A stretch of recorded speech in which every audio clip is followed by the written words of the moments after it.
when I grow up, I'll come to United States to do my medical doctor, and I'll return back to my country to help the poor and unprivileged.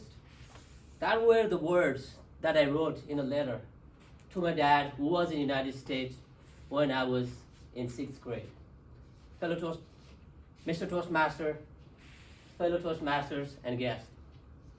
Growing up in Nepal, being neurodiverse in a village has its own consequences. Funny thing, the people that you grow up with, the friends who you trust more than ever, slowly as you grow up, the same friends would turn on you, give you names, give you nicknames based off of your shortcomings, your birth defects, your neurodiversity. That is something, that's the human nature that sometimes goes unnoticed. Our theme changed, our word of the day changed. That was the condition I was growing up in Nepal. As you know, with time, everything changes. There was a moment in my life when I was in 8th grade, when I got to participate in an essay competition. Not only I won the essay competition, but I was offered a chance to interview in a national television. It was a matter of immense pride for me. My Nepali teacher was very excited. He wanted me to be the best version. He prepared me. He told me, how should I present? I thought I did great. I came back home. I was in a hostel. The day came when the interview was going to be aired in the TV. From kids to adults, everybody gathered in that hall. I came in anticipating, how would I look? Did I do a great job, as I thought? I did not last more than 2 minutes in that video. I was so ashamed of myself because all I could see in that video was I looking at my non-verbal expressions. I was shaking my head continuously like that. I was so ashamed, and I got out of that hall. That was a moment of pain.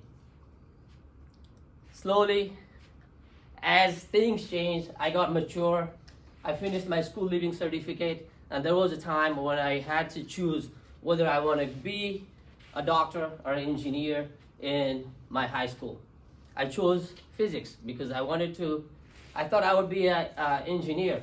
Later, my brother, who was studying medical doctor in Bangladesh, came and persuaded me that I should take a biology and take physics as a minor. Little did I know that there was a big family thing that was going to change my life forever. It was the final day. I was going to give the exam of biology in my high school. My sister at that time was in a hospital. She was in a coma for 7 days. We were hoping she would be better. Me and my dad were in the room. I was looking at biology figures to prepare. How would I do those, experiments in the school? And the phone rang. Both of us silent. After the 3 rings, my dad picked up the phone. He was nodding his head. All of a sudden, he lost the balance and he slouched in the bed. I looked at him. He looked at me. And the tears started falling from his eyes. He did not need to say anything. I knew everything, what was happening. The tears came in. I went and I hugged my dad. Our sister had left the world. Those were the 3. After that, what followed were the most painful moments in my life. As the world changed, things changed. I went to undergrad, finished my civil engineering, and came to the United States for MBA.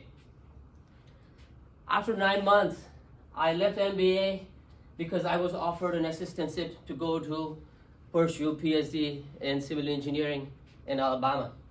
That was a good decision because after 2 years, I got one of the best moments in my life because I got married to the love of my life, who was not only beautiful but confident and she stayed as a rock to get me through my PhD. There was a day, one day I woke up and there was a note in front of my table.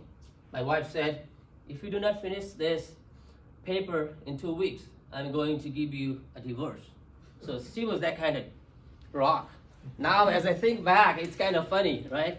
But human minds are amazing. You know, sometimes when you get the same ultimatum in different scenario, your mind works hard to figure out ways.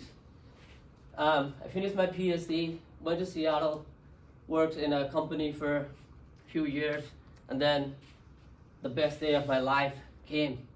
I became a dad to a beautiful daughter. I thank the Almighty to bless me with a beautiful daughter. I was living American dream now. Had a house, had a job, had a family. And things started to change as I was asking questions. What do I want to be in the next 10 years? What would I do if time and money was not an issue? Then I came to realization that I wanted to be the best version of myself. I was then studying books, reading a lot of self-help books, attending seminars, started going to events like this. And I really appreciate Sushma for introducing me to this great platform. It's my 3rd week. I've been here. I've seen a lot of great people speaking with confidence. Last week he was here and he gave me, goosebumps. So I'm really excited to be here, to learn from all of you and to grow with all of you. Thank you so much.